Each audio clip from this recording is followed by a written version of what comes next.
బ్రహ్మ ముహూర్తంలో నిద్రలేవడం మొదట్లో కొంచెం కష్టంగా అనిపించినా కొన్ని చిన్న మార్పులతో దీన్ని మీ జీవన శైలిలో భాగంగా మార్చుకోవచ్చు. మీకోసం కొన్ని ఉపయోగకరమైన చిట్కాలు ఇక్కడ ఉన్నాయి. 1. శరీరానికి కనీసం 6 నుండి 7 గంటల నిద్ర అవసరం. తేలికపాటి ఆహారం, రాత్రిపూట సులభంగా అరిగే ఆహారం తీసుకోవాలి. నిద్రపోవడానికి కనీసం 2 గంటల ముందే భోజనం ముగించడం మంచిది. డిజిటల్ డిటాక్స్, నిద్రపోయే గంట ముందు ఫోన్, ల్యాప్టాప్ పక్కన పెట్టేయండి. వాటి నుండి వచ్చే నీలిరంగు వెలుతురు మీ నిద్రను పాడు చేస్తుంది. 2. నిద్ర లేవడానికి చిట్కాలు. అలారం దూరం పెట్టండి. అలారాన్ని మీ చేతికి అందనంత దూరంలో ఉంచండి. అది ఆపడానికి మీరు మంచం దిగాల్సి వస్తే నిద్ర త్వరగా వదులుతుంది. నీరు తాగడం. నిద్ర లేవగానే 1 గ్లాసు గోరువెచ్చని నీరు తాగండి. ఇది మీ మెదడును, శరీరాన్ని త్వరగా ఉత్తేజపరుస్తుంది. వెంటనే వెలుతురు చూడండి. నిద్ర లేవగానే కిటికీలు తెరవండి లేదా లైట్ ఆన్ చేయండి.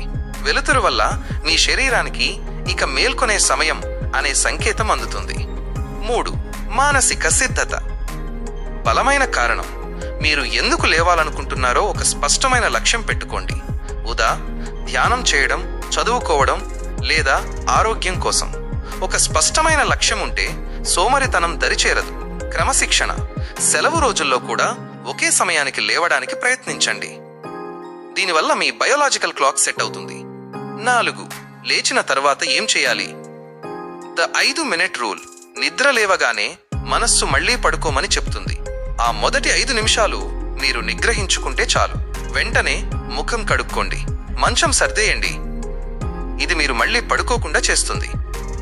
బాల్కనీలోకి వెళ్లి తాజా గాలిని పీల్చుకోండి. బ్రహ్మ ముహూర్తం రూల్.